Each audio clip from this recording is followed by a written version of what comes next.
Red is on. We'll open this meeting of August 18th, 2016. Let the record show all the selectmen are present.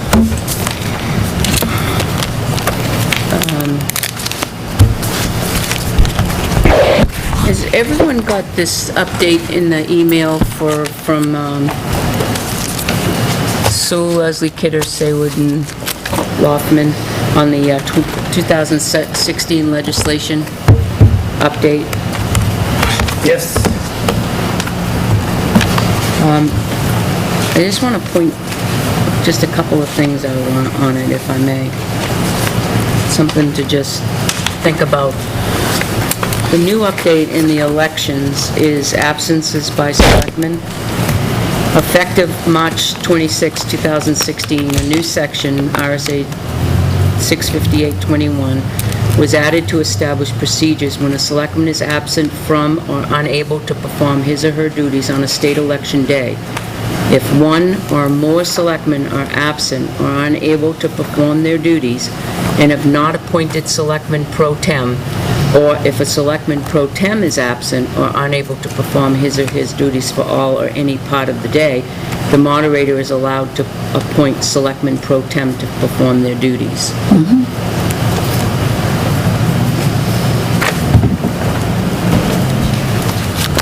Do we have to have all the selectmen at the, Well, I saw that, but that indicates that we have to have all the selectmen there. No, I'm hoping I think we should get verification on that, because I don't think we need all 5, because there's some towns that only have 3. I think we need a majority. No, that's in the, in the workbook.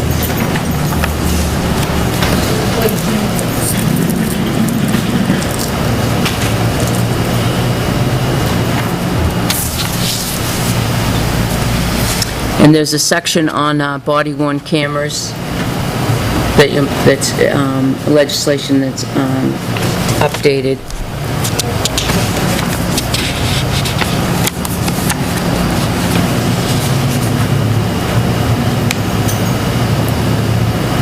And then there's, under Veterans Property Tax Credit, effective August 8th, 2016, RSA 72 is amended to enable towns and cities to adopt an additional Veterans Property Tax Credit set forth in a new statute, RSA 72:28B, for honorably discharged veterans who are not eligible for the current Veterans Property Tax Credit or the tax credit for service-connected total disability, which is huge because we have denied and denied and denied and denied because they're not service-connected.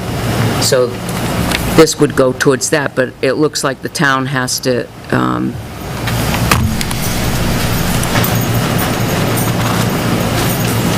we have to accept that for veterans, under Veterans Property Tax Credit. All right. And then there was one other one that I wanted you to, under non-public minutes.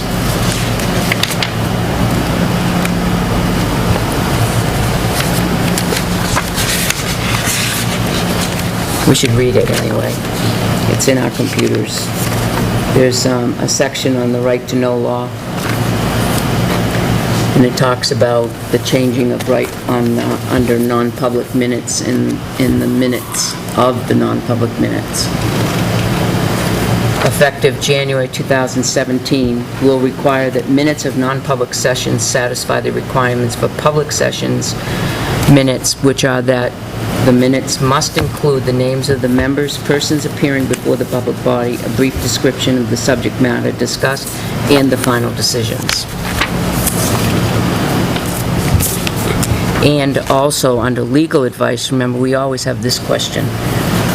Effective June 21st, 2016, was added to permit public bodies to enter non-public session for the consideration of legal advice provided by legal counsel, either in writing or orally, to one or more of the public body, even where legal counsel is not present. So if we do go into non-public for legal issues now. According to this. But there's a couple of things that I want to write New Hampshire Municipal Association, so if there's anybody else that wants expanded consideration on some of the items, we should probably do it all at once and then just Okay. reach down, Go over it, go over it. section by section. All right. I want to also verify if somebody switches party and they're an election official, what happens? The question you asked Chuck. Yeah. If you're an election official and you want to switch your party after you vote? No. What happens is you're supposed to have people from each party, each of the two political parties. Yeah, those You'd are have- inspectors of the election. If somebody, and they get appointed by the selectmen. The selectmen. Now, what happens if the people that we chose switch parties? They can't we have to have a certain number. Yes, So if we they would switch have to go. parties, you'd have to pick somebody else. He was gonna- He looked into that, and But And, we'll have to monitor that prior to an election. so you're saying if somebody was Democrat and they choose to vote Republican that day, or even independent. they can I walk guess. over. primary. Okay, but here's the thing. So let's say I'm inspector of election, I'm Democrat, I vote Republican, heaven forbid. I just go over and redeclare myself as a Democrat. So for the time that I've checked the box, go over, put it in the machine, and then go over and redeclare myself, technically I'm not an inspector of the election, I suppose. But that takes less than 2 minutes if you don't gab. Prior to a primary, you'd have to be registered as either Democrat. Oh, yeah, or well, to go Republican. in there as an inspector of election, to be chosen as a Democrat, you'd have to be registered as a Democrat. And you can't be an independent.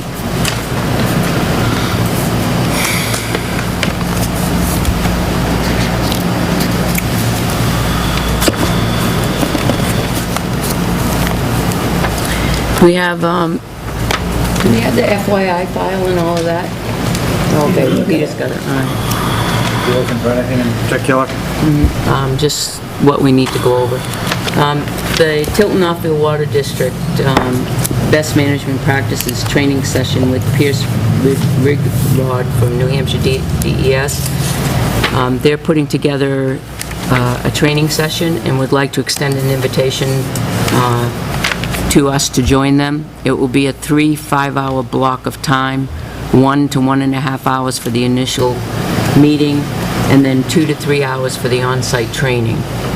We have a tentative date of Wednesday, September 14th from 9 to 1. Please let us know your availability and, if necessary, alternate days and times. We will do our best to schedule the most convenient date and time for everyone, but must work around Mr. Rigrod's schedule. Please return this notice with your availability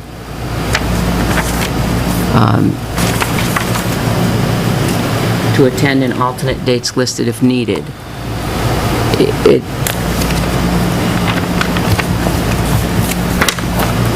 Is anybody going to be available or that would like to attend that? I'm going to be incapacitated. You can Perhaps I will. If I'm not, I would call. Some of us have JOBs. He's back.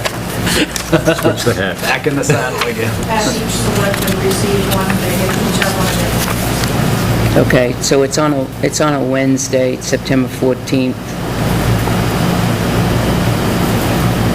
9 to 1.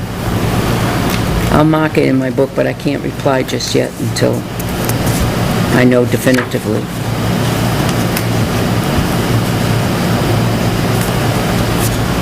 Nobody else is interested? I'm not going to be able to go. Unable to attend. You might? I can't You during the can't? day. Okay. Well, it's actually going to be 5-hour block of time, 3 5-hour blocks of time, an hour and a half for the initial one. So it sounds like it's going to be pretty encumbersome at that time. Okay. Is there anything else in that I need to announce?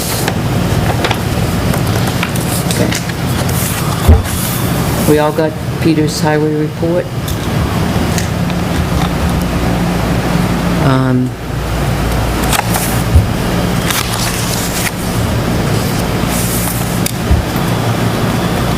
No minutes, we're gonna go right into selectmen's reports. We have someone, we're switching around number 4 and number 5, unless there's something additional that you need to add to the highway that wasn't on the report. No, I'm researching on variable message boards, talking with the chief, we may get 50% grants, they have some, Where would we use one of those? where? Election, voting Just as a for here, instance. Christmas parade What was here, that? Old Home Day parade, Seek alternate route. Laconia Road closed, Public hearing, traffic, But it seems 140 to 106. $13,000 to announce an Old Home Day parade seems pretty pricey. $13,000? Yeah,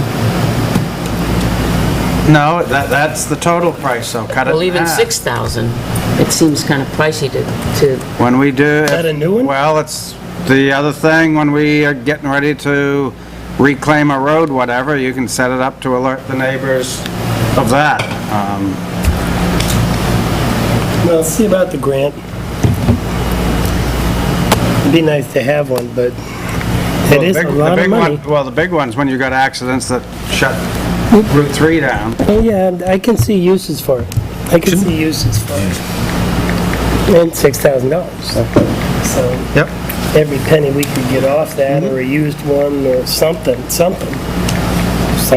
Yep.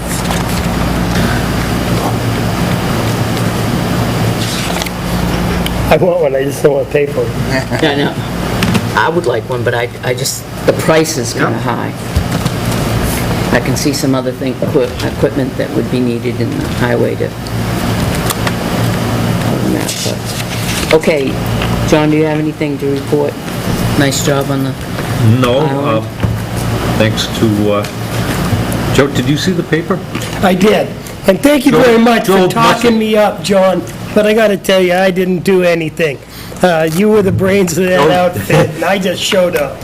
was it in the Echo? Yeah, I didn't read the echo Echo yet, I about didn't all have the time. selectmen and the great job that they do in the community, helping out, and the different things that they volunteer for, Really? setting a good example for Yep, community service, look at the island, blah, blah, the blah. seniors. and- Very nice. Very nice. And they referred to Joe as Joe Musselman. I provided the muscle. Joe the Muscle? I Joe didn't see Musselman, it. Joe the Musselman. I didn't see it that way, but No, it was great. although About all I the worked up a selectmen little work. sweat. Trees up. It looks great. Apparently, a lot of So people I'll see you commented there on Sunday again, John? We're gonna finish that other end on Sunday, work down. So anybody who's listening to this who wants to get involved in community service, come on down to the island on Sunday at 8 o'clock, and we're going to move some brush. And thank you in advance. Nice We'll job. see how that plays out. They also talked of Kathy Mitchell was also out there leading. Yep, yep. All the great people that help out in the Chuck community. was up there. Did they mention Catherine doing the trough and Oh, no, please don't. the flowers? I was just noticing today how lovely the It was flowers all, It it does was look all the nice. selectmen and, It does, it really does look nice. oh, I love the vines. We work as a group. Yep. Vines. Yeah, just don't leave your truck unlocked.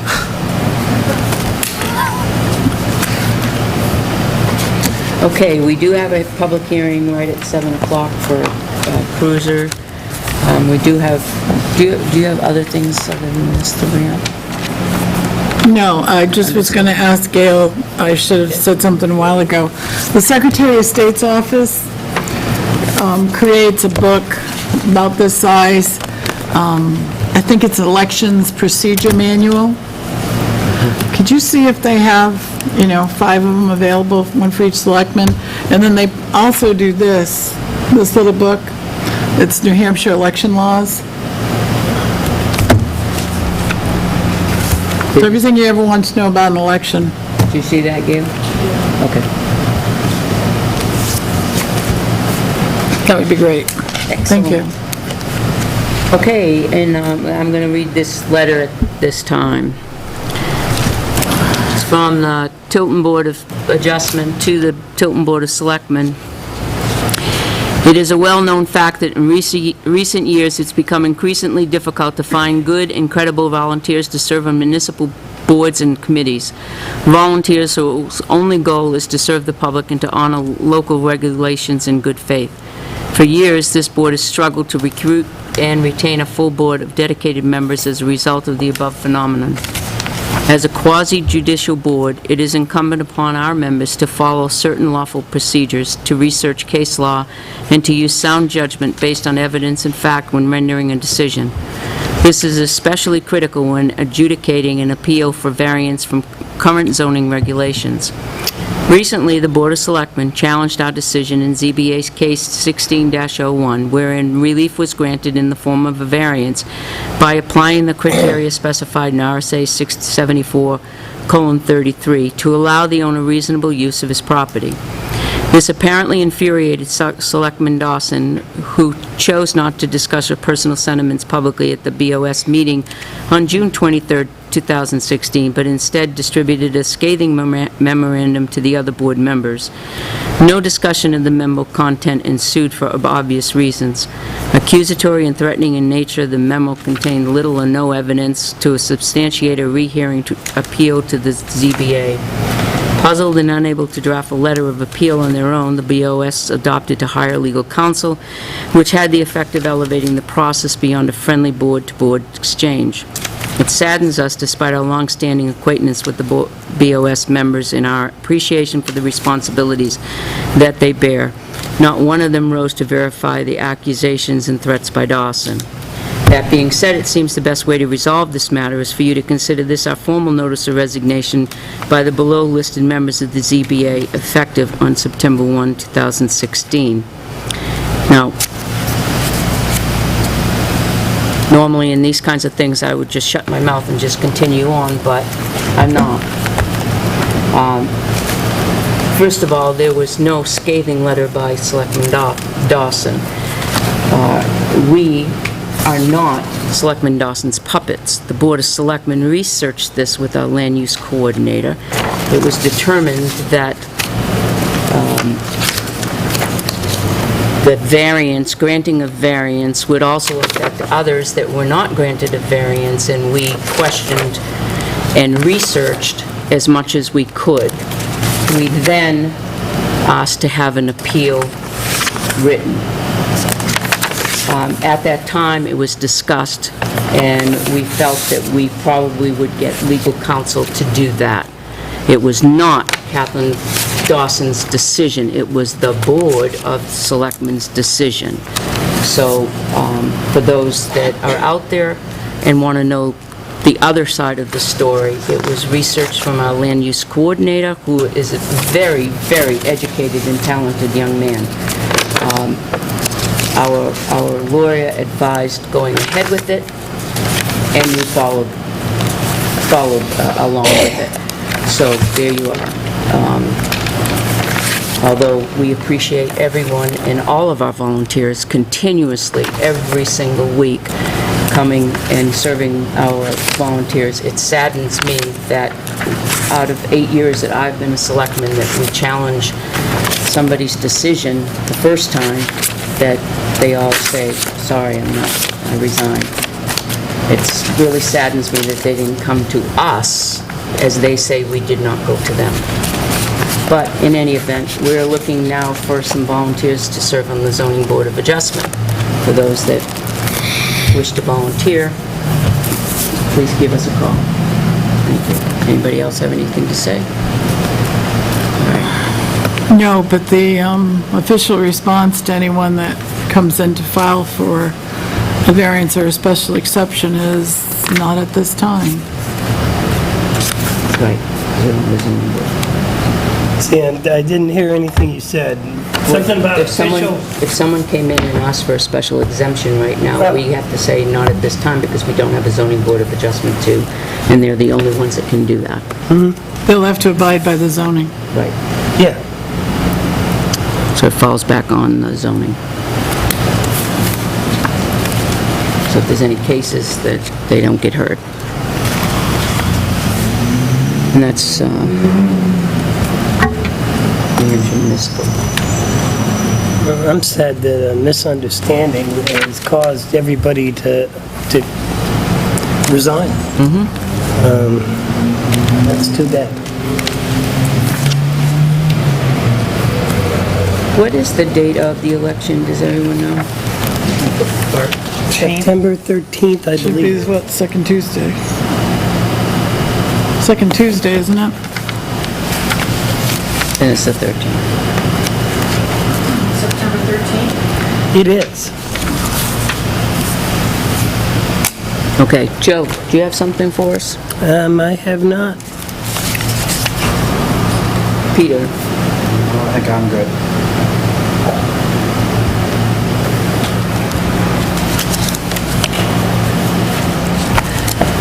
Okay, so we're interviewing the last It's interesting. lawyer tonight for the CBA, the police contract. And then we can think about it in next week. Dust. Put that on the agenda to try to talk and make a decision. So that we need to get this pretty well ironed up. We probably should make a decision if we could, if you know, sooner rather than later, because we should really put it on their books, because they'll stop booking as well. Where are we at with the island? I saw the lead, the threads, email threads going back and forth. I had a very long discussion with Corporal Penalt, and then Joyce wrote back, the last thing I saw was that she agreed with you that we do have an agreement with Northfield that we have folks that are sleeping on the island overnight. It looked like that when we were down there. There was blankets and stuff. The police have talked to the gentleman. But there's no ordinance against it, right? There's no loitering. The park, on the sign, the park sign. Does that park have hours, Catherine, like most of the others? No. I don't think we No. we have closing hours on that park. Well, the bare minimum, the individual is littering. There you go. Right now, Huge littering. Not only littering, but change had fallen through the floor and they broke through the... And that's vandalism. Well, do we know if he was the one that did it? Can't prove it. No. We don't have a camera. I think with it cut back and being so visible, and the police, I talked to the chief tonight, and they're going to go and stop in there and do that, and they know that the littering is, an avenue that they can't do that, or camp out, and they're going to make regular checks. Littering's pretty hard to tell. I mean, Well, somebody certainly was. huge. I mean, we know the pattern of going over to... There are some security measures in place too. Okay. It's just going to take the police to police it. But I think with being opened up like that, they can actually, it's not going to be as favorable of a place to camp out. We're being so open now so that you can see over there. And they think they've identified the individual and they're going to talk to him. Right. So I think it was more of a case that nobody was really keeping an eye on it, so, Are they trying to They get kinda the moved in a little individual some assistance? and that's exactly it.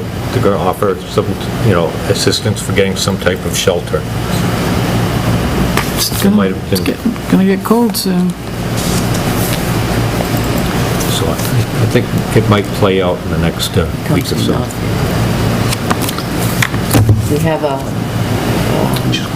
PD report at I quarter wonder if it's my truck visitor. tonight.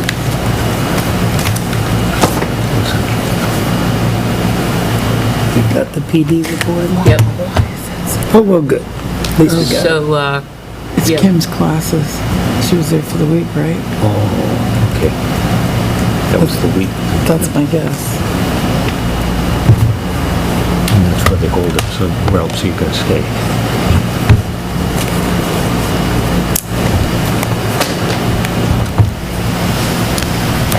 Under fleets, the detective's 16D is due for oil change this week, and the 4A is due to get brakes checked next week. The 3A windshield pump is not working, and Sergeant Morrison is going to check.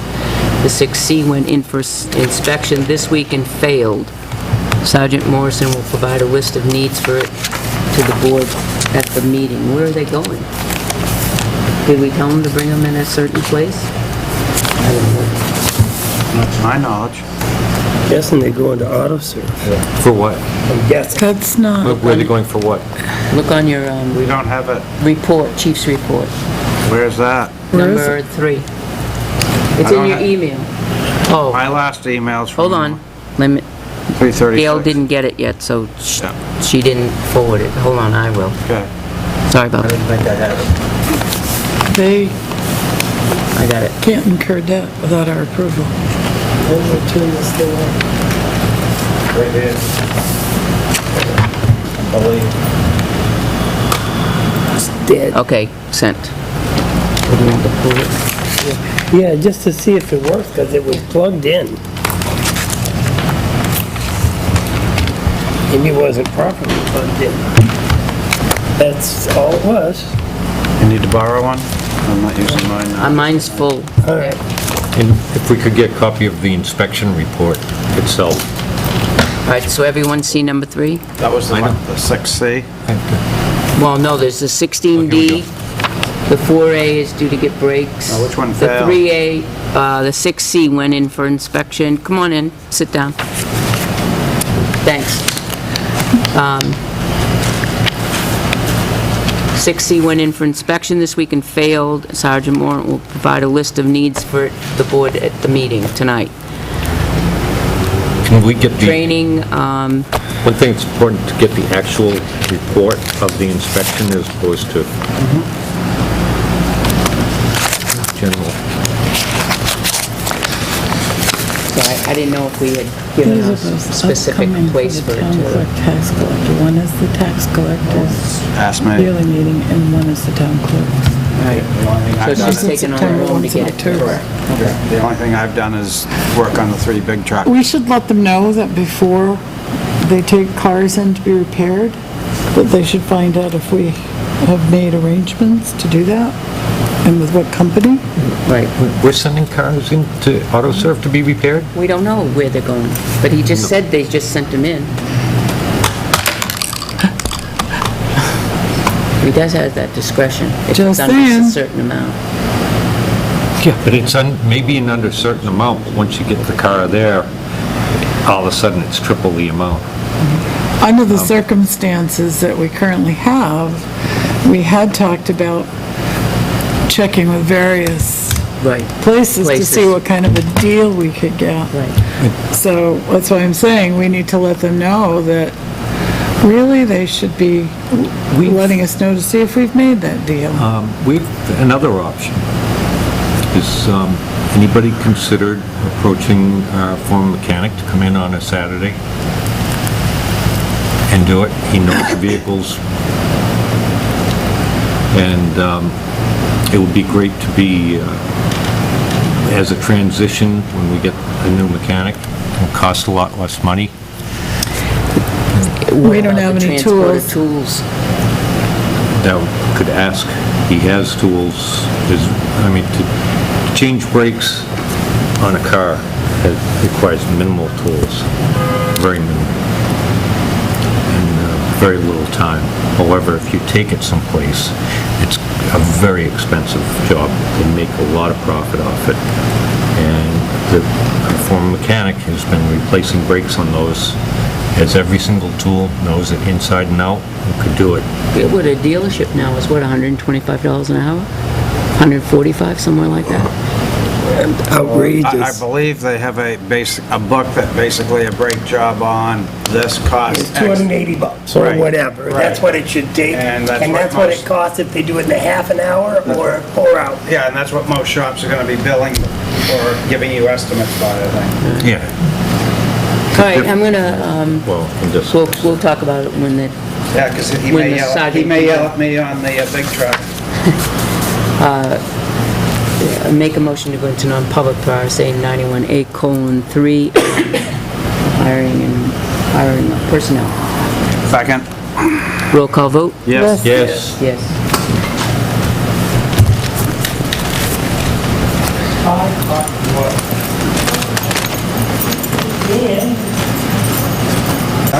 We are red is on. Time is 5:24. I'd like to see the minutes of the non-public session. You saw that. As they pertain to the potential hiring of personnel until such time as the matter is resolved. Second. Roll call vote? Yes. Yes. Yes. So, Joe, you seconded it. No, you motioned it. I was gonna say, I made the motion. Peter seconded it.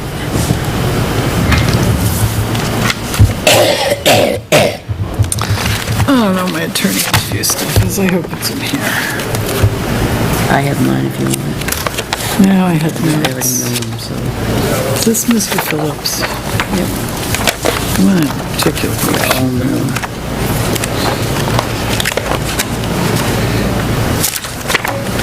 Come on up, Peter.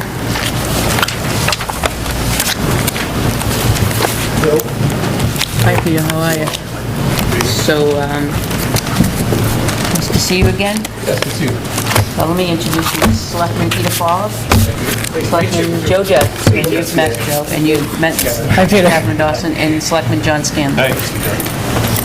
Kind of a new board since the last time, and I will advise you that we are in public. The board has decided that the interviews would be in public, so, just so you know.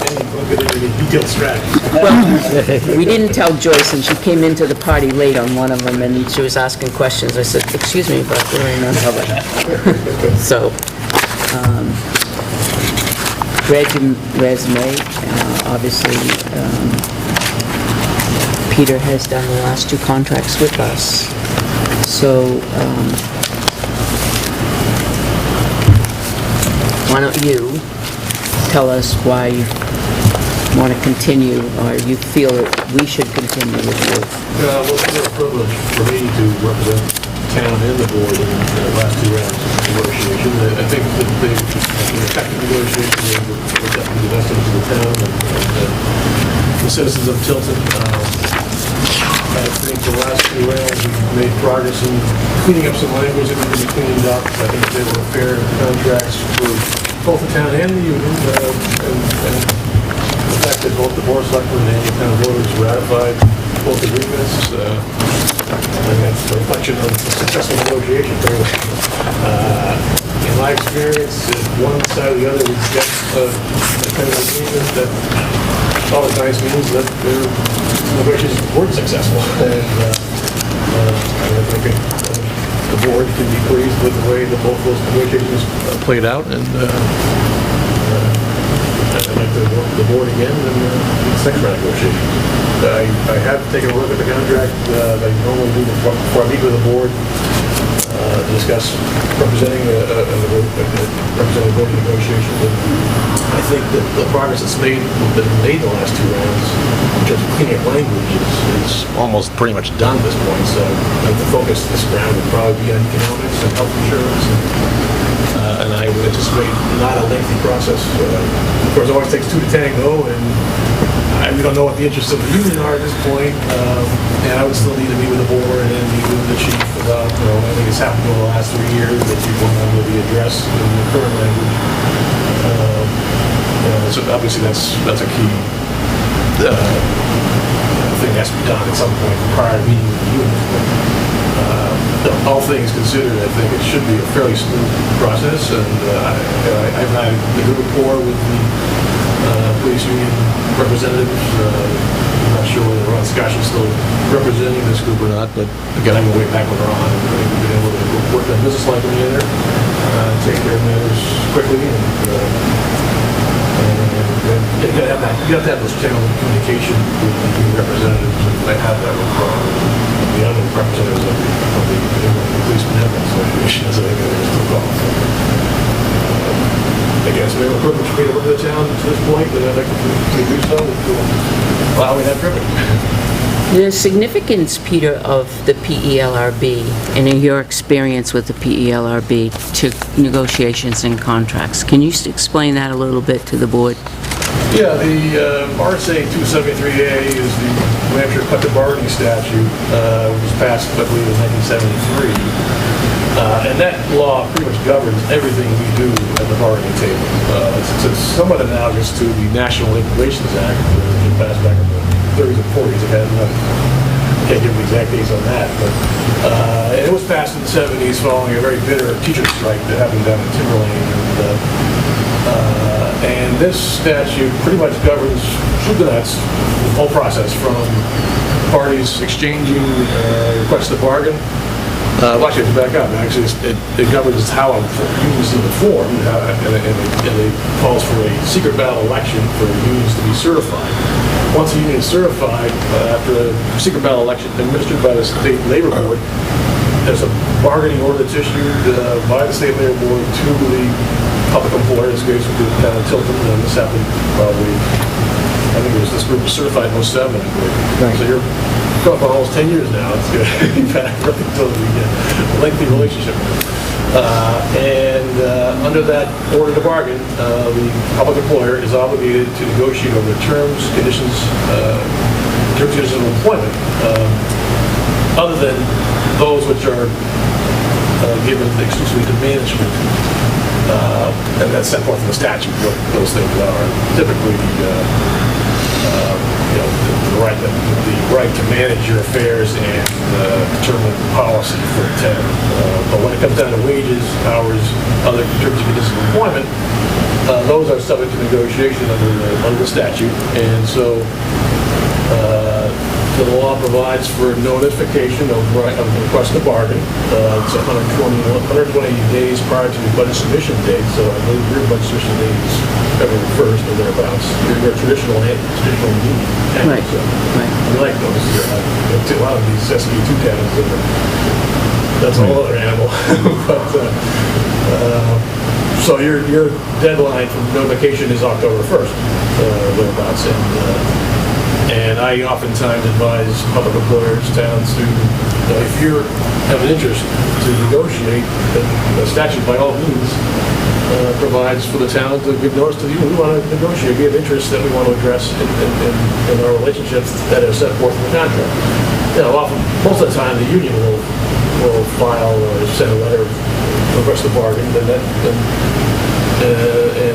just because they've done it doesn't mean the town should do it, and I always encourage the public boards to do it as well. So once either party requests the bargain, then that triggers the obligation to go to the table and sit down and negotiate over those terms and conditions of employment. And obviously, the primary issues that are discussed are the compensation.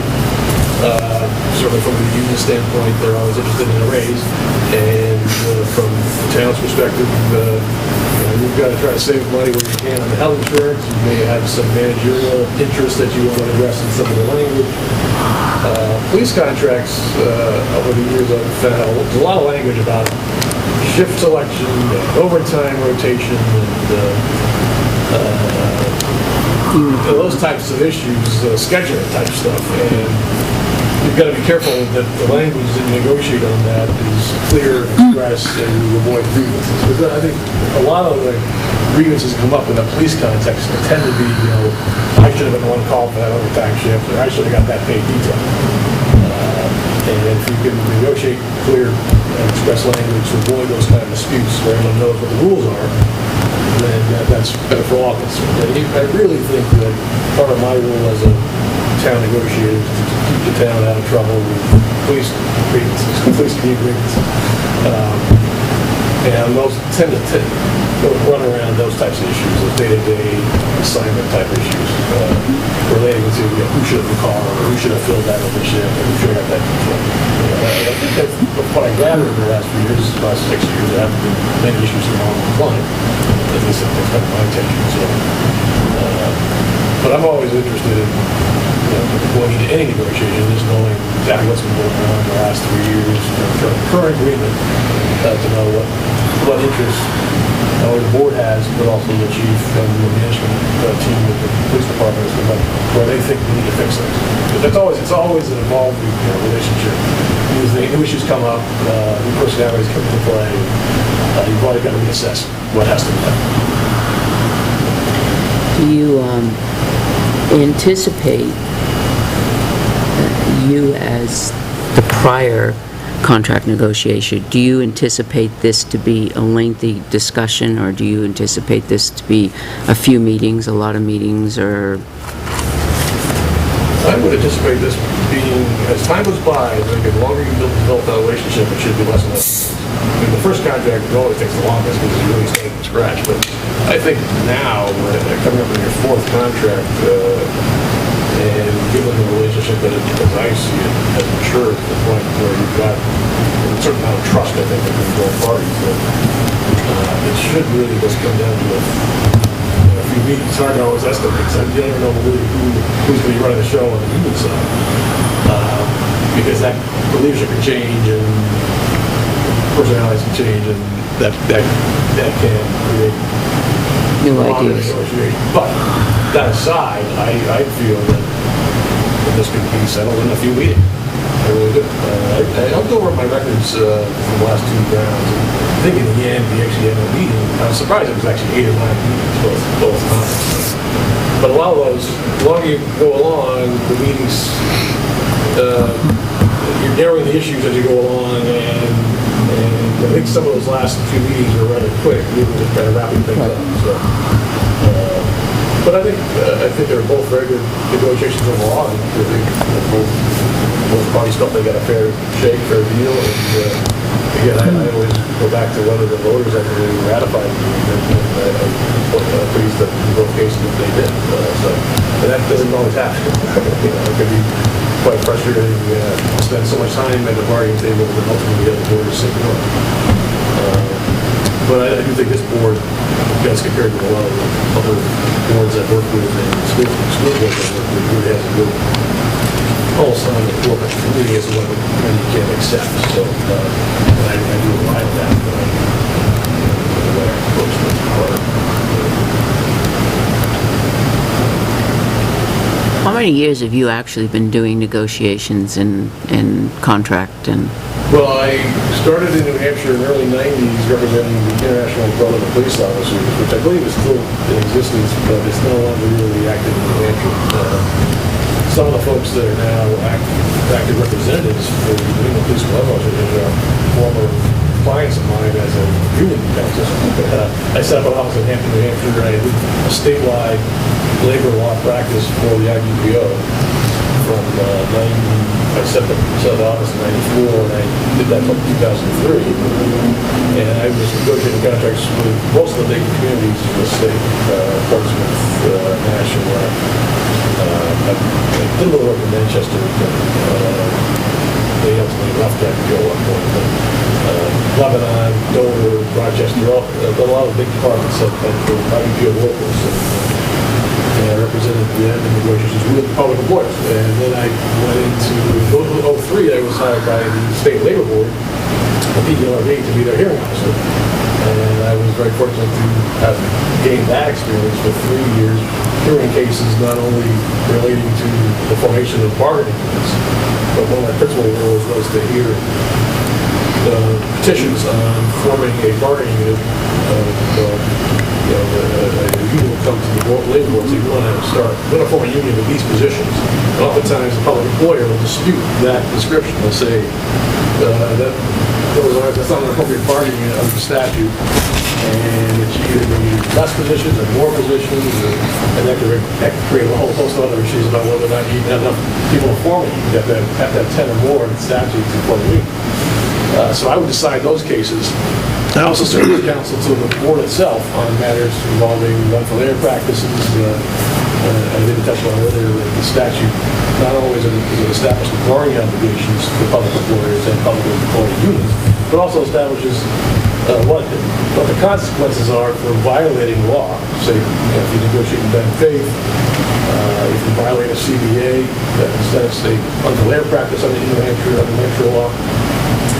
And the labor board hears those cases, and oftentimes the board itself may hear it, or they will assign it to a hearing officer. So I was able to hear those matters in both capacities, assisting the board in hearing the case and also hearing them on the hearing officer. After about 3 years, I was also fortunate enough to receive an offer from Solo Executor to join the firm as an associate. I knew this firm going back in the mid-'80s when I was the American Arbitration Association. And I worked with Bob Leslie, the founding partners, that I consider maybe the first public sector labor lawyer in the state. He started representing towns in negotiating contracts in the mid-'70s. So it was a real privilege to join this firm, and since the last 10 years, I've been every year I've negotiated contracts for school districts and towns from beginning to end, from the first meetings to getting ratification to oftentimes you end up in a contract impasse, and you run a mediation. You can end that this statute also deals with how do you resolve an impasse. And it has procedures for how you deal with that. One is, the first step is to bring in a mediator, and oftentimes that does bringing in a third party. More often than not, does resolve the contract. It's usually one session. We haven't had to do that yet, so we've actually had a very open discussion at these negotiations. And I think both sides kind of understand where the other side's coming from, and we can be able to reach compromise. I've been in other negotiations where no one really wants to talk. There's very little exchange. And that's when you got an impasse. That's when one side party or the other declares an impasse, and you call it a mediator. The mediator ends up being the conduit who exchanges the information to get to a deal. So, I've been with Solo Executor now for over 10 years. I was happy to become a partner a year ago, and I'm enjoying a nice, I think, a successful legal law practice within the firm. I've been now 25 years as an active labor lawyer in the state. I don't know if there's anyone in the state that has a unique background. Not only human side, management side, but also actually as a neutral as well. So hopefully by retirement years I'll be able to get some arbitration work as a judge to those types of cases. So that's a ways down the road, hopefully. Anyone else, any questions for Peter? I do. You do? Go ahead. So,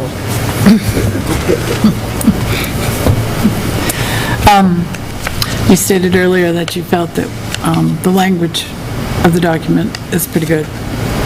However, us using it for the past few years have discovered there's some that, Some places, yeah. very convoluted, very vague. So my question to you is there a time that you, even though, let's say we hire you, you've done it for 2 years, that you would take this document and read it and look for that before the negotiations and come to us and say, because we know what we've experienced, but my suspicion is there's probably more. Well, certainly, if there has been an issue in the last 3 years, then I would need to know that during the negotiation. If it's a problem with the way it's written, then we've got to look at it and change it. I don't know. I haven't heard of any grievances that were filed. Maybe the grievances filed and they were brought to my attention. No, but as you said, we want to avoid those. Yeah, right. So to avoid those, Sometimes grievances go all the way to arbitration, and you get an arbitrator's decision, and then that's all, those issues kind of are hashed out in that fashion. But, I think that goes to what is the board's interest in these upcoming negotiations. If something's come to your attention that needs to be addressed, then make darn sure that you know this is a priority for the board.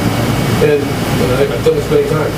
I put it there to be straight out there. There's no deal unless this is dealt with. And the more often you come back to the table and that issue's not being withdrawn, the union knows that that's an interest of the board that is gonna have to be, they're gonna have to address in order to get a contract. And if, you know, and again, I'm not sure where the board is at this point in terms of what, if any, pay raise you would offer with the tenants would accept. But usually, union, you know, their task is to bring back the contract that the union membership are going to ratify. And usually there has to be some kind of increase in compensation to get a ratification. And so if you want a raise, you've got to come our way on this issue or other issue. And I think you just make darn sure that they understand that there's no settlement unless that's achieved. And if they, again, I don't know to what extent that may be an issue for them. It could possibly be an issue that's serious enough whether that could create an impasse. But I would not think that would be the case in this issue. Just given the past relationship that I've experienced with the board and with everything's been able to be worked out.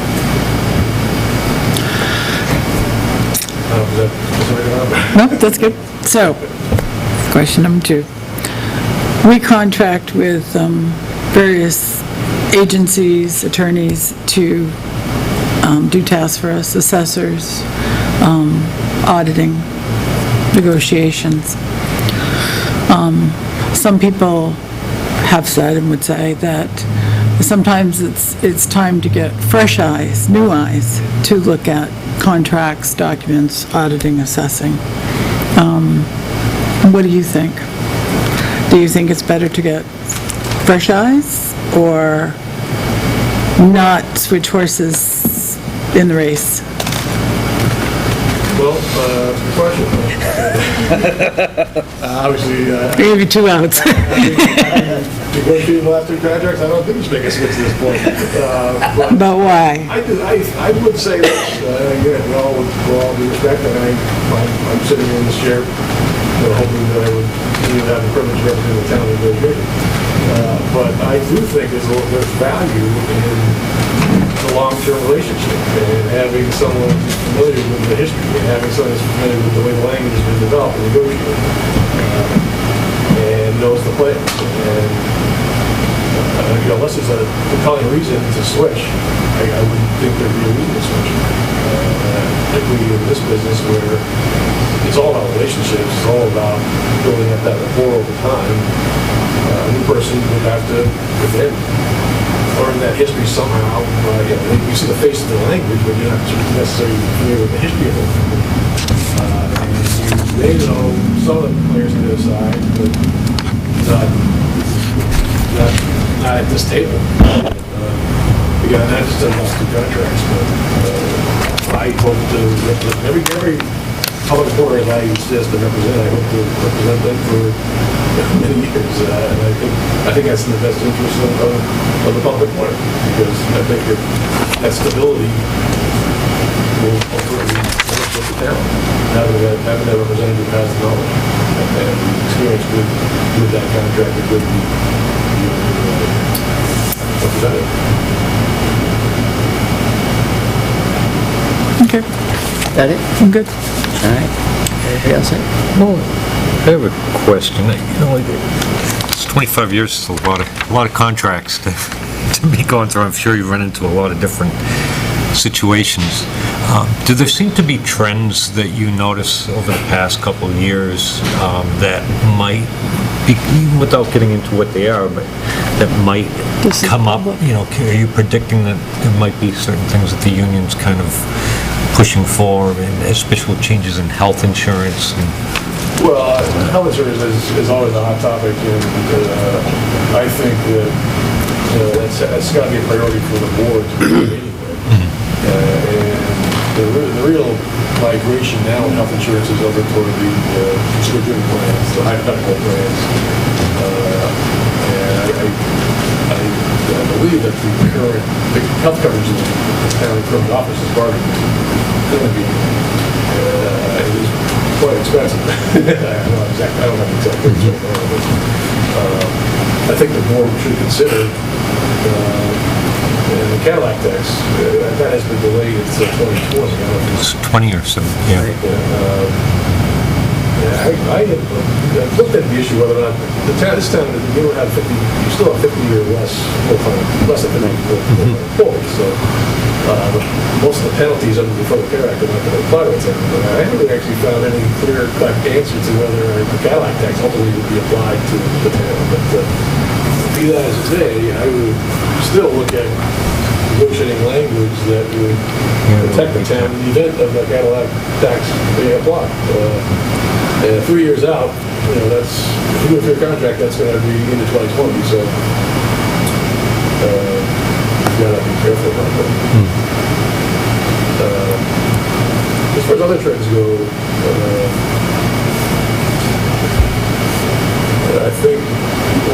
I believe this contract does not have final binding arbitration, and that's been around, binding arbitration has been around forever, but you got good language in the contract that doesn't mean the final decision to an arbitrator. The unions are always looking to get final binding arbitration determined by the neutral arbitrator. So I usually anticipate in contracts that don't have that language that they propose to have that. Again, that's the situation where you've got language in there now that's satisfactory for the town's interest. You would change that. Those are the special problems, what's it going to move? Yeah. I think the health insurance, that's really the union understands that's really coming up anyway. Yeah. And whether you're union or not, it's a big issue. That's right. Health insurance. So I really think that, I think all questions are answered. I didn't have the notice in the proposal, you charge for travel time from Wolfboro, right? That's right, that is right, that's one thing. So 8 or 9 meetings, gonna take 2 hours, hour and a half, bare minimum round trip from Wolfboro, right? And I thought about Okay, that. so $1,000 for you in the car. I'm just trying to get this in my, And we're statewide practice, we're a town that's sort of smaller than the state. That's always a sticky issue. If we're traveling, then we're not back in the office. It's time that we could do another thing. you're not the only one who does that. I'm just curious, because I didn't see it in. I wouldn't want that to be a deciding factor. I mean, if there's something that's a concern, then I'd be more than happy to talk to the board about that, and I'm sure we can look at it. You're already negotiating. I like that. I don't want that to be a deciding factor. Now we have to look at it because he's a partner now. That's an hard time. Congratulations, yeah. I was going to mention that I've given an associate, Anthony Mueller, who's a heck of a lawyer, he's been only out of law school for a year. He was a Webster Scholar at Hampshire School of Law. And I'd like to give him some exposure to bargaining. If I had the privilege to represent the town in this negotiation, I might bring him along to observe. So if you bring me in, I'll bring him and I go 2 for the price of 1. Makes it tempting. Does he ride in the car with you? That's for Joe's benefit. That's Joe's benefit, right? Or does he live in a 2-mile radius and can come from home? He would be a resource. He could take notes, he could research. And he gets an education. That's right. Right. That's all part of. I get it. We've got to bring up the next generation. Yep. I'm not at that stage now, I guess. I got a lot of gray hairs. I used to have gray hair, but I still have gray. All right. So we will discuss it, let you know, and very soon, because time frame, you're going to have to file something for us if we hire you by October 1st. We just need to give you an email saying yes, so, right? Okay. All right. Thank you very much. Yeah, Thank thanks. you for your time, I appreciate it. Thanks, Peter. Thank you, sir. Good to see you again. Thank you. Have a safe ride back. Avoid brush fires on 93. Is it? There was one, I guess, it didn't taper off by the time I got to buy the fire truck. That was good. All right, take care. This time I'd like to make a motion to go into non-public, per RSA 91A:3, hiring personnel. Second. Roll call vote? Yes. Yes. Yes. Time being 6:58. I have no information in front of me on the PD Cruiser. I don't either. Where is it? I have no idea. What would you like? I don't have any either. Well, The Tim time was... being 6:58, I'd Or- like to make a motion or to the seal the computer. minutes of a non-public session as they pertain to the potential hiring of an employee until This such time infuriates as me. the matter is resolved. Second. Roll call vote? Yes. Yes. Yes. Ryan came in and spoke to me yesterday or the day Okay. before, and maybe he feels that because he spoke to me, he doesn't have to submit anything? No, I asked Tim for information. We should be opening a public hearing. We should have all the facts in front of a public Oh, hearing. yes, And I don't have. I gave, yeah, and they got a new estimate, and, yeah. I have no, we went to Yeah. Irwin's, we went to AutoServe, we went to, where are those figures? I need them. We have them in Tim's report, but I can tell you that, Yeah, but Tim's report. No, we don't this- have this Tim's doesn't have report. it. We only have, It's only all one-sided. all one-sided, right, AutoServe. That's it. And I called them and asked them for the Packet others. for public hearing just came. this is, So there you In go. your email. It's in your email. Stop your work. this is from It infuriates. somebody. Well, we have all this information Why that don't we got. I need it printed. I can't do this. Is there a line down there? We got all these items here that we had. Oh, you got. And Tim just sent a thing. Let me see the two. Gentlemen, how you doing? Good evening.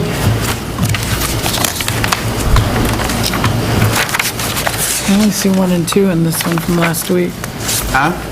I thought there were 3, but I only have 2 in this packet. To what? Estimates. I don't have Go to the email. Irwin's. No, I can't read an email like that. I don't have my computer glasses on. I could try Well, to- it's also kind of light trying to, and fine print.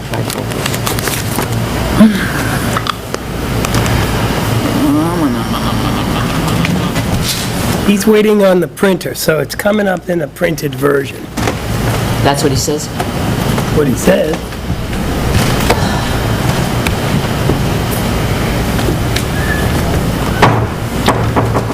Mine isn't as close as yours, but it certainly is easy to deal with in the morning. The time being 7 o'clock, we're going to open the public hearing on the police cruiser, and we're going to temporarily put it on hold for 2 minutes so that we can get some printed reports upstairs.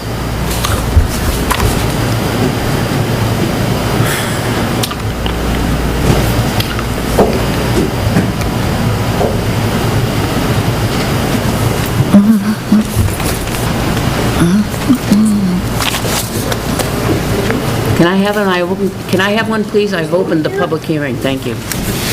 It's coming. Thank you. There's nobody else down there, so we're good.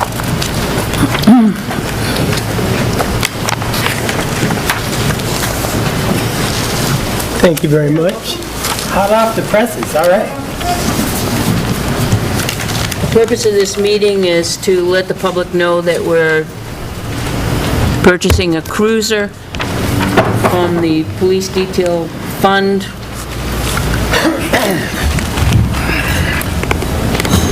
Having quite a number of public in our audience. We have a quote from Irwin's for $27,463.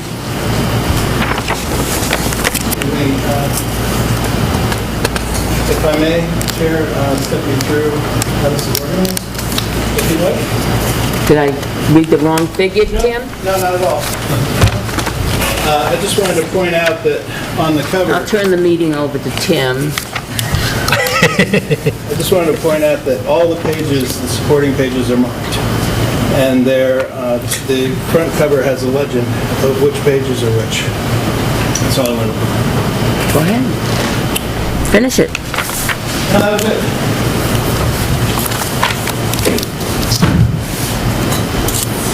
Oh, I see. Go ahead. We have also a quote from AutoServe for $27,854. Upfitting in OME, Ossipee Mountain Equipment would be $13,960, and then MHQ would be $11,610.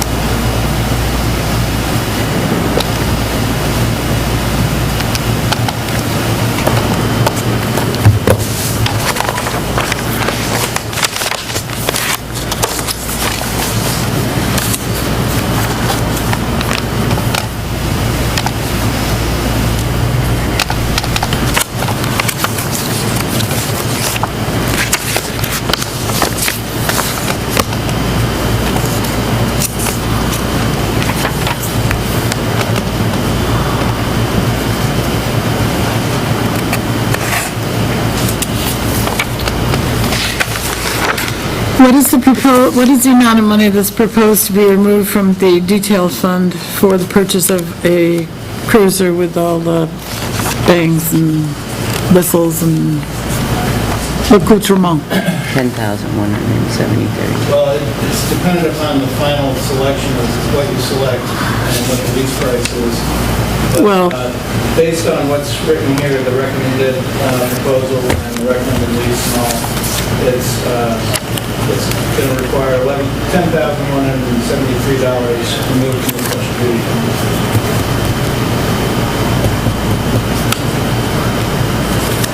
We have a current balance of $863. And what is the amount that we would take out? We have cars that are also dependent on that fund for money? Yes, and I put a note on the cover there. Yep. Where it shows current balance as of 8/18. Yep. It is $22,863. We'll make one last payment on the 5A, 2015A, and that's $15,545, which shows that we'll be short by $2,855, but we have about 8 months to be able to make that up, which time we generally will, Or it could come out of the general fund? yeah, we'll Okay. generally do that in about a month's time. So for this hearing, we are looking at two amounts to come out of that fund, $10,173 and $15,545 this year? We've already made the 2015 payment on that $15,545 Oh, yeah, earlier this year, yes. without a special hearing. Okay.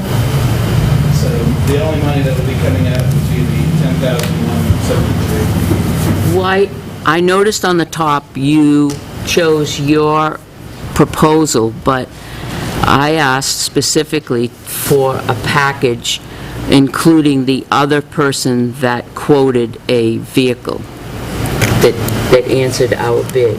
Do we have a total package price for that? Yes, I can give you the total on that. It's roughly $400 less. I can give you that.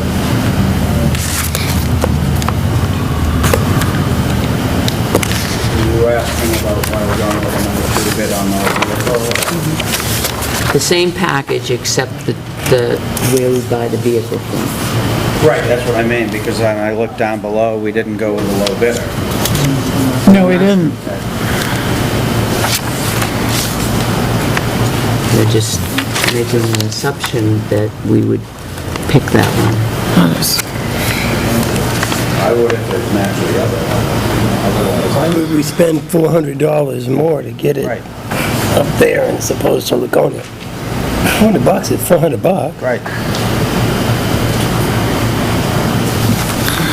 Mr. Pearson, is that, why would we make a decision, or the chief, why would we choose AutoServe when we can get it at Irwin's for $400 less? They work with us on all kinds of service. They try to discount as much as they can for us, and they've typically given us the vehicle at the state bid price. And so they give it to us basically what they pay and a little bit more for sales. And sometimes the other dealers, even though they're not in Tilton, if they get the state bid, they can somehow pick it up a little bit lower. But they're usually within $200 or $400 of each other. But it's because it's in town, the cruisers don't have to go out of town to go get codes reset or warranty checked, or it's just because they're in town. And so it's just convenient for us to take the car right here. The answer to your question is $46,174. I have a question on the quotes. It seems like the one for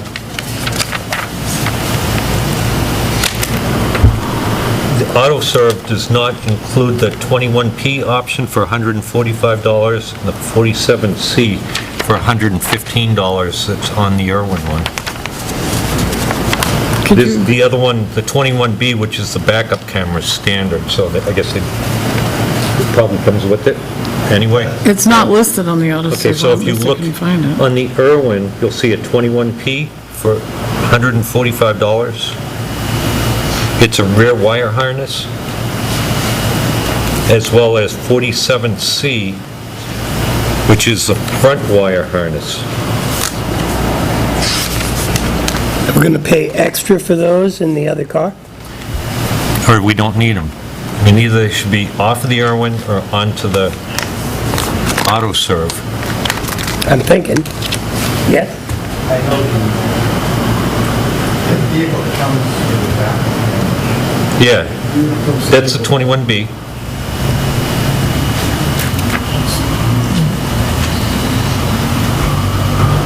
Here we are at a public hearing, and we don't have answers to our questions. Well, the public hearing is only to I get it, but we let still people want know that answers. we're going to be taking out this amount of money.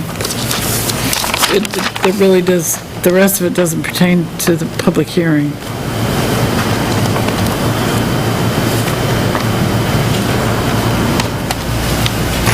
Seeing no public, we'll close the public hearing.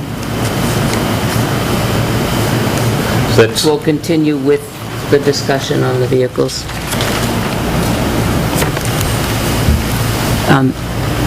I don't understand why we didn't get both quotations on, equally built out.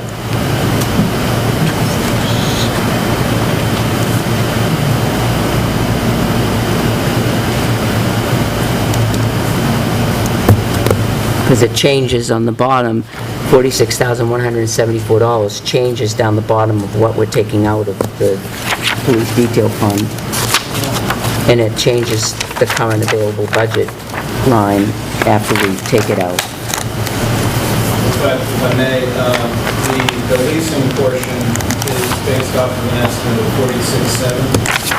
Anticipating that if there's something that hasn't been identified that needs to be added, a little cushion there, so when we have final numbers of what we would go to a leasing company with, we would get our final lease, it might be closer to 16,000, and then, that would break down. But I can add that to the cover and reprint it for just a minute. No, it's not necessary to do that. It is hard to compare the three different quotes for the vehicle to see that we're getting where's the other? the same on the cars offered. First off, does everyone agree to replace the vehicle? Aye. Not yet. Aye. You still need to have another public hearing. That hasn't been proven to me yet. It says hearings. Hearings. We It's scheduled definitely another. Could plural. have been an error. It's definitely more than one. Listen to the tape. I was there. But we Minutes of scheduled the another one. official record of that meeting. The official record says hearings, more than one. And it implies that, I think. Doesn't take keyboard. Okay, I was there specifically. You'll see my name when that was discussed. It's more than one public hearing. Public hearing scheduled for the 27th. Thank you. All right, I guess enough time spent on cruises then.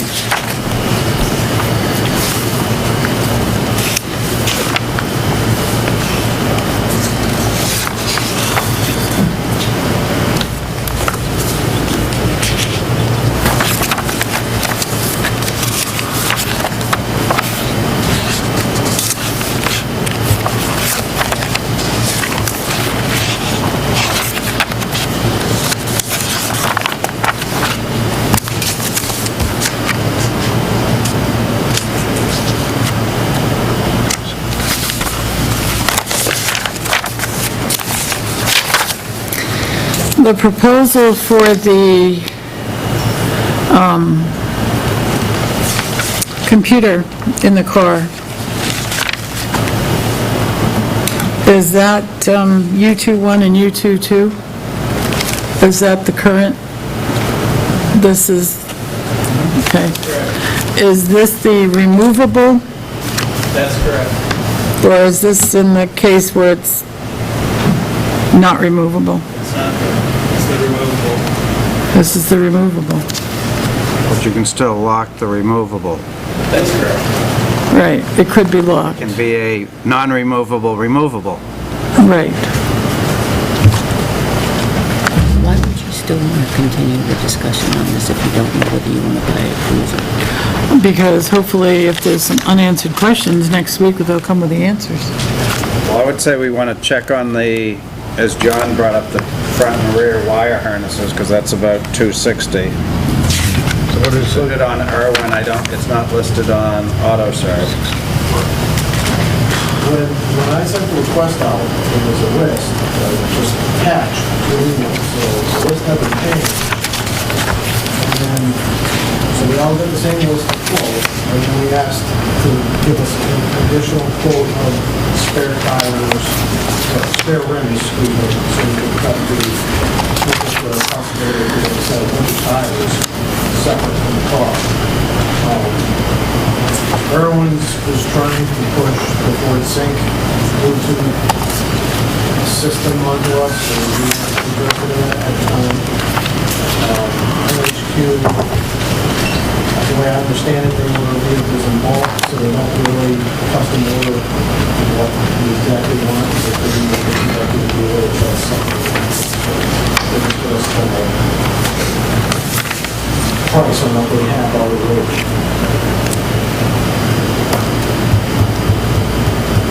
So what you're telling me is if we did go with AutoServe, they won't come back to us on a front and rear wire harness as an extra? If it doesn't come with it, installers don't necessarily need it, if you never ordered it before, but Okay, so, So that, I assume it's part of the quote. Okay. Because it went out. but if, Well, let's not make assumptions.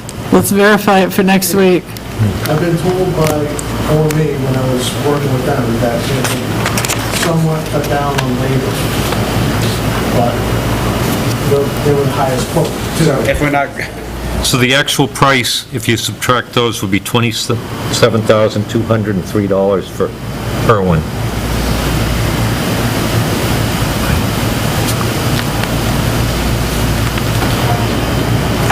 Right?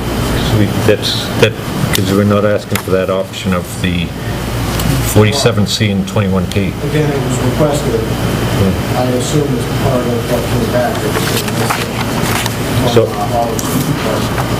Can we get that answer definitively Yeah, for if next they week? have the- Yeah, the 20, so they have all the option numbers match up. I think that's the only thing. if we don't need it, then can we ask them to revise it to pull it out?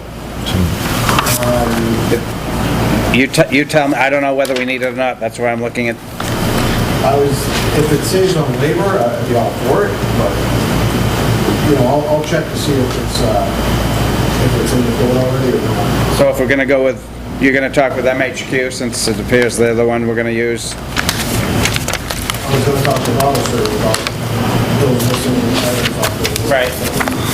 And then Irwin. And then MHQ was just, If MHQ doesn't need it to change, if that doesn't affect their cost and it's not gonna help them, would we just drop it off? You know, call it from, Yeah, and Oddly, it isn't listed in the MHQ quote. so MHQ goes up to 29. well, they, Is that, so is the total price of the vehicle 29 from, from MHQ? Yeah. If you were to buy a vehicle from MHQ, they order like one setup and just order in bulk, and then they try to sell you what they have on the stock. yeah, because I noticed they've got the options listed in there. But now the MHQ is, this quote is changed because we're not getting the Havas unit, correct? That's right. So this quote has been changed. Is this 11,610 the correct quote? Even without it? Because it's still listed in the, under PCC 2015. page are you on that? U2-1. Isn't that the cruiser quote, which they're not getting? No, but that, No, there is that's- other Havas equipment. There's the center console, with the radio, stuff like that, that's what I have.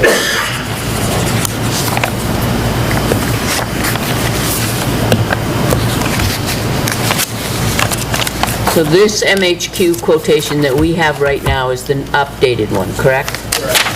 That's all right, that's what I want to know.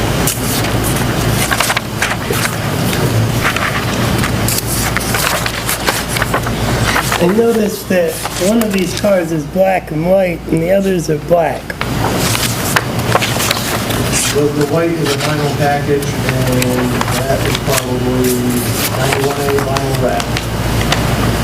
And it's on the control arms and all And the other side.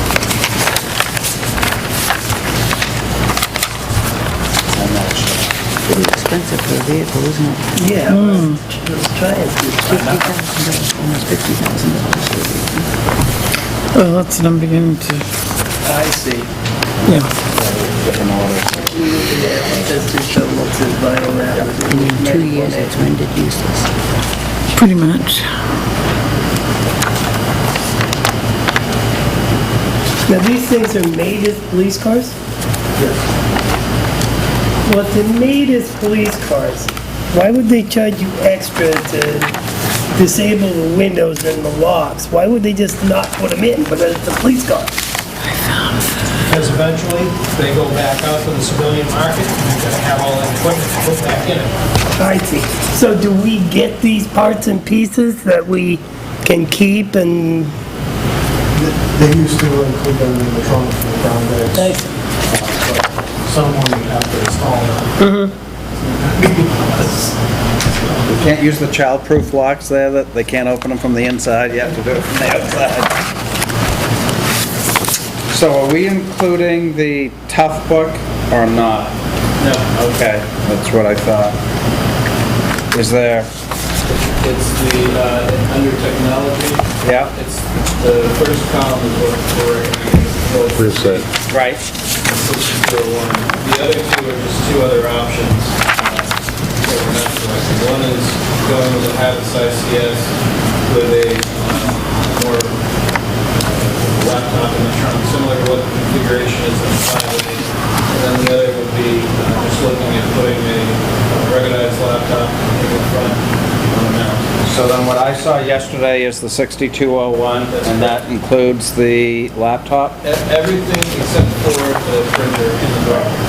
Yeah, everything that you saw except for the printer. Okay, yeah. And the printer's $800, right? With all the problems that we've had with the air cards, why would you not put it says no integrated air card, why wouldn't we have an integrated air card?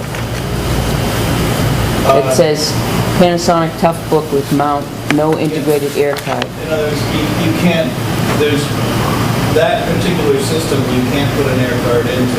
You would have to have, I've come up with what I think is a solution for the existing cards, but you would have to have some kind of integration like what we have now coming up from USB. Unless there's another option that I wasn't able to find where you can get the integrated air card. But this particular model, which is similar to the other configurations, didn't have it. And they're more, I think they're used in military areas and construction zones.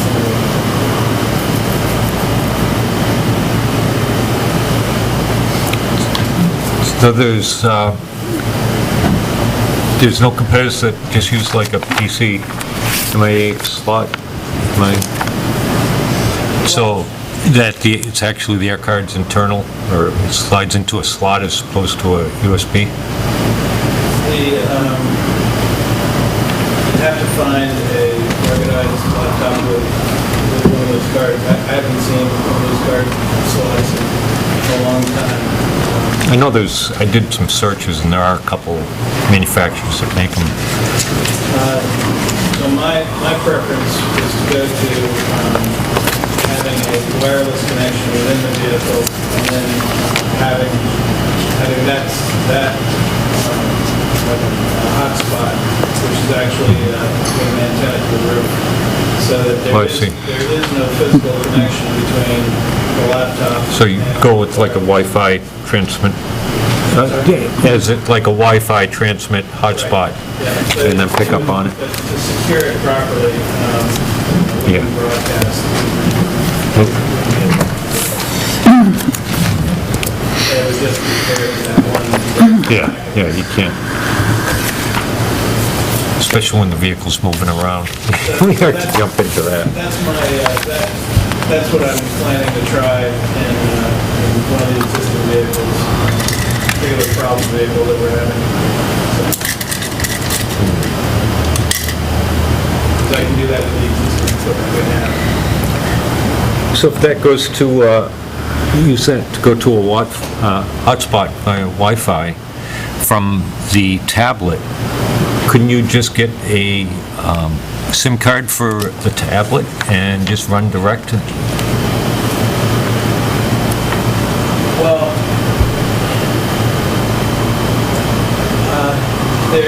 there are versions of tablets that are sold with Verizon wireless, but for a reliable connection and be able to really, have a good connection when you're in low spots in different areas of town, you really need to have something that's got an antenna on the roof. You really need to have some kind of elevated, separated antenna.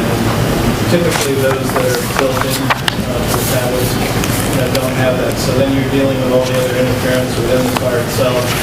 And remember that they're wearing body cameras and they've got radios and all this other RF interference inside. So I think it's risking the connectivity. The Control PC solution, it's a custom built and it's a aluminum case. It's locked down, so all the cables go through a conduit into it. And the air card is upgradable inside it. The motherboard's upgradable inside it. It comes with a 3-year cover-to-cover warranty. It has double Gorilla Glass and a number of features that you can buttons that you can operate on the exterior of the bezel for brightness and things like that.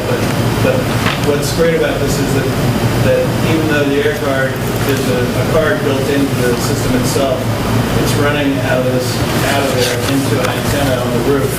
So you have four-way antenna up there with 2 cellular, 1 GPS, and 1 4G to give you maximum connectivity.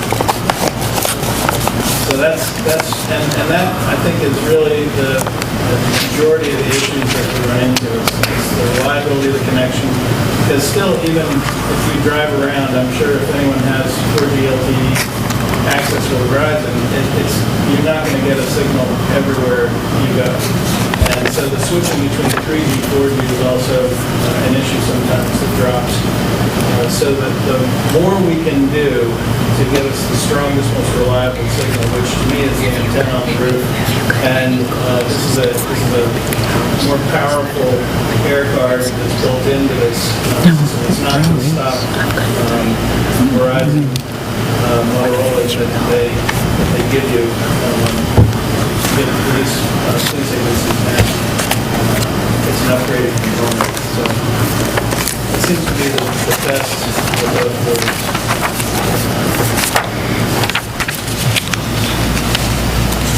I see on page 1, we're leasing at 16,173, which is apparently the tax exempt. Isn't Ford Motor Credit cheaper at 15,904.75? Well, and yeah, now, the interest rate is higher with Ford Motor Credit. I didn't reprice Ford for the higher amount. The tax exempt leasing, and I have the note written on the cover here, but tax exempt leasing is based on a borrowed amount of $46,725. Also, Ford Motor Credit charges an underwriting fee, which tax exempt leasing does not. And it's a lower rate.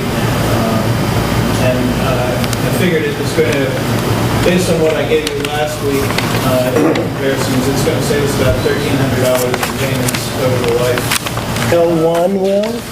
Excuse me? L1 versus L2? Well, there's different amounts that are borrowed on there, so. There's also a $545 underwriting. Yeah, but it still appears that the payments and the total is... If you're borrowing, it's a different amount borrowed. Yeah. And so, in other words, if they were both at 46,725, then your Ford one would be much higher. I thought it was more important to show the interest rate, the underwriting fee, and that sort of thing. So on the last page, I'd have to add the 545 to the 15,904.75, correct? Or is that included? But you'd have to be over and above 15.9. This is at 16. No, I understand. 46.7. Does that number there include the underwriting fee? It says it does. I believe it does. Yeah, fee, okay, but it was a different amount financed, okay. Right. So that's really what it comes down to. It's not 45.2 that the finance, it's 46.7. It's another $1,500. And the reason I put a note in here that, I can go back and get them both repriced based on what exactly the board fixed. But until we have a definitive, it's going to be this car, these options, this upfitting, and that technology. I'll get the final figures when we have a final number. With L1, with the tax exempt, do we still get the car for $1 at the end? Yes. Because it doesn't actually say that. We do. They do quite a bit of leasing in New Hampshire with municipalities. And they include the non-appropriation clause. There's a little more paperwork to do up front, but it's, and the straight, comparing the Ford Motor Credit payment to tax exempt based on the Ford borrowing cost, we're going to save $1,320 over the life of it in interest and fees. So By going with L1? By going with L1, yeah. All right. Based on apples to apples, the amount borrowed. Okay.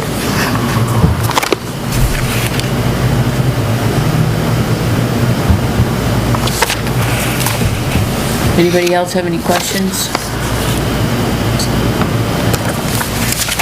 And we'll take this up next week at, make it earlier? 6? Get the 5? Get the people before they go to bed, is that it? 4:30? Has the public hearing been announced for next week? I'm announcing it right now.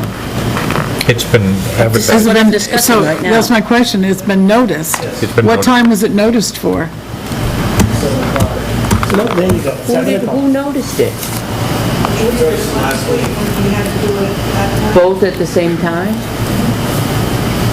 We talked about public hearings. We said 7 o'clock for this one, she assumed 7 o'clock for the next one. I think this one was sold out, so. Yeah. Might be sold out. So I guess we'll stay till 7 so nobody can show up at next week too. But you'll get a cruiser next week. Maybe, Maybe. No, you will. I hope so. Can we get more information on the comparison between AutoSave's quote and Irwin Motors' quote? Because it appears that Irwin's might be significantly less. Well, the difference is in the wiring harness, I think. No, there's a two couple- items that they There's a had. couple of more. We need to have it spelled out a little bit clearer, what exactly is there. We need to match it apple to apples, Captain. Please. Sent out. I get you. It's just, Let me introduce you to our board. Well, we send out RFPs and you expect them to respond to what you sent out, and they don't come back the same. I think, Car companies are historically like that. They don't. well, Not even in the private sector, they don't. If you go wheeling and dealing, they don't do it. Am I to assume from this that they're charging us for the front license plate bracket? which one is that? That would be AutoServe. AutoServe. Please, let's not spend time on a license plate bracket. Want to know if it... I think that's one of those That's a standard things that they threw in there to make it look good. option, but I want to make sure they don't forget to put it. It says, so it will say the name of the company. Any more questions or concerns on the cruiser, the monies, anything that we need to get out of the way? And let's move on to another subject. I thank the officers very much for answering our somewhat unique questions. We'll see you next week at 7, right? Save you some seats. Same bad channels. And is the 2018 out yet? So I have one question about this whole process. Why didn't we see you at the end of March? For a cruiser that was in the budget. I mean, it takes them a while to get the quotes, and we want to make sure there's enough special duty money in there to do it. Oh, so it's on you guys. I see. That was interesting. That was a very nice pass the buck. Nicely done. It just, can you feel yourself just moving this way a little bit? I would suggest an earlier start next year. I mean, it's in the budget, the people vote for it, You can and skip a year next year, You know, because this we- one's so late. once like a it's week. in there. Same thing. But thank you for all the hard work. Somebody put some effort and time into this. okay. Moving on, do you have anything that needs to come before us at all? Do- Oh, we have a question Yeah. now. We have a question on your report. Vehicles, I know we're in a difficult time right now, but where are they being sent? We haven't sent anything anywhere yet, and I know you and I were kind of talking about some of the things you guys are looking at, Yeah, so wait to see how that. but in your report, it says you are sending. So where did the 6C go for inspection that was failed? Oh, that, I mean, we always take an inspection, they don't inspect the highway, Oh, they don't? no. So where do you take them? That's the question. Where did it go? AutoServe, okay. And you have a list of things that it failed? Yeah, Okay. That's the one that's gonna come out of service if we get a new cruiser? Hopefully, well, it's got to keep it, and then we'll have a good cruiser in it. It'll be the health officer's car. I don't think so. I use my own, and I don't put in for mileage. When they stabilize it, it's not first. What were the issues? The issues, the hinge output shaft has a seal leak, the fuel tank needs to be replaced, the strap needs to be replaced, the fuel filter needs to be replaced, the fuel pump and the fuel lines to be replaced. At the same time, if you're gonna have all that down and out, that's when you would do it, rather than 2 months down the line, have a fuel line spring leak that has the same corrosion and mileage on it that the fuel tank has. And I also recommend replacing the fuel pump at the same time, because you have to have the tank down and out, get the fuel pump out. The fuel pump has almost 140,000 miles on it, as well as the rest of the car. So if you're gonna do it all at once. And that's something that highway can do, right? All that, or no? Depends on... Certified mechanic? Can't today. If this is the vehicle that's proposed to be replaced, if this car is approved, does it need to be fixed right now? We could run it until the inspection runs out on it, and push it down there for parts. Keep my car running. Now you're thinking. There you go. See, I like the way they think. I got boots, I just You know, Don't you have a bicycle? Your bicycle's down there. Unless have Your some extra bicycle's light down bars there. or something like that. and- Bicycle. You can use the bicycle instead of the boots, she's saying. He doesn't, he needs bike shorts. I think we could put it in a demo derby. You have to Oh, remember. that would be fun. Who would be the driver? Bike derby? Oh, Oh, derby, Up to Cannon, up to, Rochester. or- Cannon. Put it in the Cannon derby? does them. Everything, that would be good. They do school Rochester Fair buses. has it. I'll drive it. Let's move on. Is there any more crashed? business to come before us in a public session? Anything? Do we have payroll and all of that? I was, It's stalled down here. yeah, I was, Done payroll. Well, manifest. oh, this one, no, this one is already taken care of. Maybe it's just your turn. Is it my turn? No, it's mine right now. I'm in the hot seat. Just These are let it the be my FYIs. turn. Okay with So it. there's- All right, then, thank you, folks, for coming. I'm gonna make a motion to go into non-public as per RSA 91A:3, hiring of personnel. Thank you. Roll call vote. All right. Thanks, guys. Thanks, Abe. Thank you, gentlemen. Thanks for your patience. Yeah.